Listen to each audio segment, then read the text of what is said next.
Nós vamos conversar com a pesquisadora do Fórum Brasileiro de Segurança Pública, Sofia Rainar. Bom dia, Sofia. Olá, bom dia, tudo bem? Tudo certo.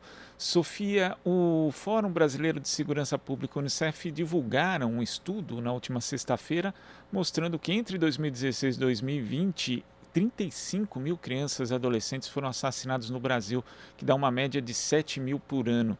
E o número de crianças até 4 anos mortas aumentou 27% em 2020.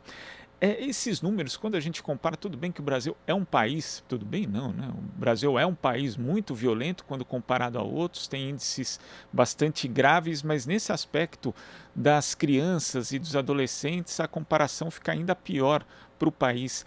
O que justifica esses índices tão elevados de violência contra crianças e adolescentes, Sofia? Na realidade, o que acontece é que dentre a violência letal que vitimiza crianças e adolescentes, a gente está falando de dois fenômenos diferentes, né? E acho que isso é um dos grandes achados da pesquisa, assim. E as crianças de 0 a 9 anos, elas são majoritariamente vítimas de violência doméstica, que tem as suas próprias causas. E as vítimas a partir de 10 anos, mas que isso é um fenômeno que começa nessa idade e se consolida quando elas têm entre 15 e 19 anos, são mais vítimas de violência urbana. E aí a gente está falando de uma violência que tem outras características, mas que mata milhares de crianças, de adolescentes no país. Das 35 mil identificadas nos últimos 5 anos, que você mencionou, mais de 31 mil tinham entre 15 e 19 anos. Então, assim, o que acontece é que a violência urbana mata muito no Brasil, especialmente meninos negros, e a violência doméstica mata também proporcionalmente muito se comparado a outros países. São números menores e, portanto, a gente não pode deixar que os números de violência urbana que matam mais jovens, né, adolescentes e jovens, façam sombra a esse número de crianças que estão morrendo dentro das próprias casas. Então, elas são mais vítimas de uma violência cometida por pessoas conhecidas e que acontecem dentro das residências. E quando a gente observa esses casos de violência doméstica de crianças até 9 anos, né, como são mais vulneráveis, não são elas em geral que fazem as denúncias também, são os adultos. Isso é uma dificuldade a mais para saber de uma forma mais precisa a realidade dessas vítimas de violência? Existe uma subnotificação desses casos?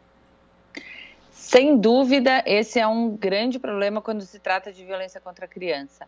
É muito difícil que essa criança tenha algum canal direto para falar sobre essa violência. Em geral, ela precisa que um adulto reconheça, identifique, reconheça a violência e tome a atitude de levar lá até um equipamento ou uma delegacia, ou um equipamento de saúde, algum órgão que possa dar assistência a essa criança.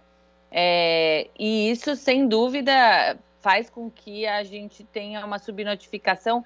Em geral, a subnotificação ela é maior com crimes não letais, né? As mortes a gente considera que é mais difícil que sejam subnotificadas. O que pode acontecer com as mortes é que elas não sejam registradas como homicídio. E aí são homicídio doloso, né? Mas não a notificação certamente é menor. Porém, todas as violências que não são letais, e aí violências sexuais, violências físicas contra crianças, a gente com certeza tem uma subnotificação enorme, tanto nos registros da polícia, né, dos boletins de ocorrência, como nas notificações nos equipamentos de saúde. Esses são tipos de violência que chegam pouco às autoridades e, portanto, tem um risco ainda maior de se tornarem cada vez mais graves e essas crianças não recebem o auxílio necessário para lidar com essa situação que elas viveram. E às vezes que por isso também é necessário um trabalho de conscientização de vizinhos, às vezes de educadores, de pessoas próximas à criança para que possam ser identificados esses sinais de maus tratos. É importante que se desenvolvam essas redes de proteção, Sofia? Exatamente. A gente tem falado que a gente precisa de campanhas que desnaturalizem a violência, né? A gente não pode tratar qualquer forma de violência contra a criança como uma coisa normal ou um assunto de família. Isso é um assunto da comunidade, isso é um assunto né, de todo o país. A gente precisa ter campanhas de conscientização para que sejam feitas denúncias, divulgar os canais de denúncia e contar com a ajuda de toda a população para que a gente não tenha, na nossa cultura no país, uma naturalização desse tipo de situação. E nesse aspecto, né, da cultura, há pouco tempo as pessoas achavam que era normal, né? Infelizmente ainda tem muita gente que acha normal educar, entre aspas, por meio da violência, né? Dando tapa, enfim, existe ainda uma dificuldade de trabalhar esse conceito de educação sem formas de violência, aliás, sem formas de violência não só a física, né? Existem outros tipos de violência também, a psicológica. Nós tivemos evoluções do ponto de vista normativo com a lei da palmada, por exemplo, mas ainda existe essa dificuldade de lidar com as pessoas em relação a esse conceito? Sem dúvida, sem dúvida. Ainda é muito aceito que um puxão de orelha, uma palmada para, né, conter a criança ou como método educativo, né? E aí é uma gradação enorme, né? Como que a gente chega de uma violência, considera uma violência verbal, psicológica, até um espancamento. Diversas coisas podem acontecer, né? Porém, é fundamental que a gente entenda que crianças são sujeitos de direito e que qualquer tipo de violência é considerada uma agressão à criança. Então, isso precisa mudar culturalmente no país. Precisa-se ter uma compreensão de que você não precisa da violência para educar, né? Isso não é um mecanismo de educação. Sofia, bom dia. Adriana falando com você agora. O que esse levantamento mostrou no ano de 2020, ano da pandemia, onde as pessoas ficaram mais tempo dentro de casa, uma vez que a violência acontece nas crianças, principalmente dentro de casa, com pessoas conhecidas? Oi, Adriana, bom dia. Então, a gente trabalhou tanto com dados de mortes, né, de violências letais, como com dados de violências sexuais. E aí acontecem coisas diferentes. Quando a gente trabalha com os dados de mortes, a gente vê um aumento, especialmente na faixa etária de 0 a 4 anos, do número de mortes. O que nos indica que se tratou de um ano violento para as crianças.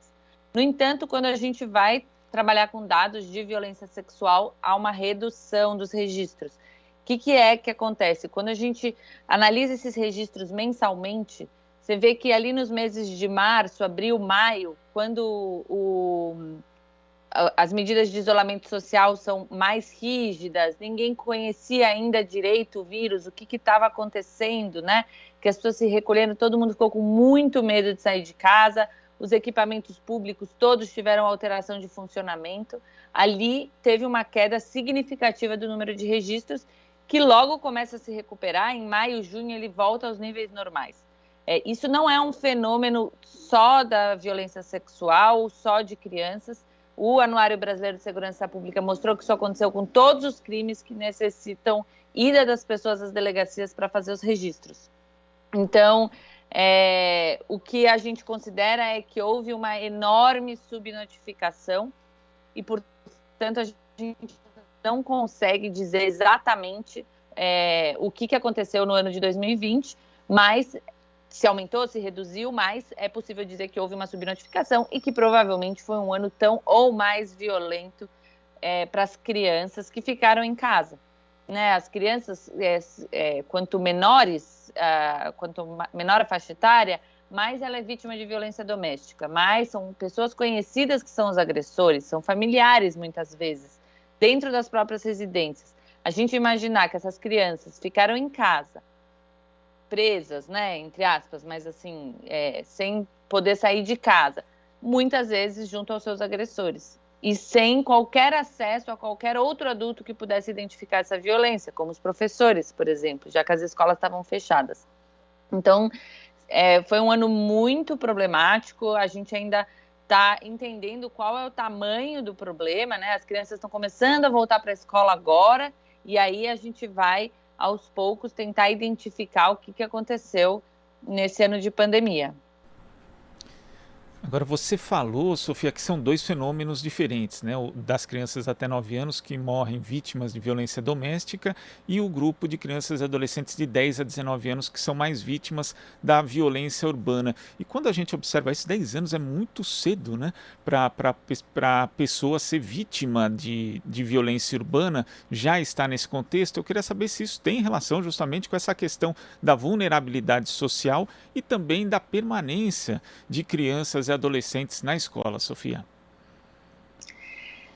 Assim, o que a gente identifica nos dados é que essa idade é meio que uma idade de transição, assim. Então, o que os percentuais são muito nítidos, como violência doméstica majoritariamente afetando as crianças de 0 a 9 anos, e eles são muito nítidos com violência urbana afetando as crianças de 15 a 19 anos, na faixa etária de 10 a 14, é uma transição. Então, acho que ainda são vítimas de violência doméstica, mas são crianças que têm mais recursos, né? Elas conseguem falar, elas conseguem manifestar o que está acontecendo. Então, cai mesmo a violência doméstica contra essas crianças e sim começa uma exposição maior à violência urbana.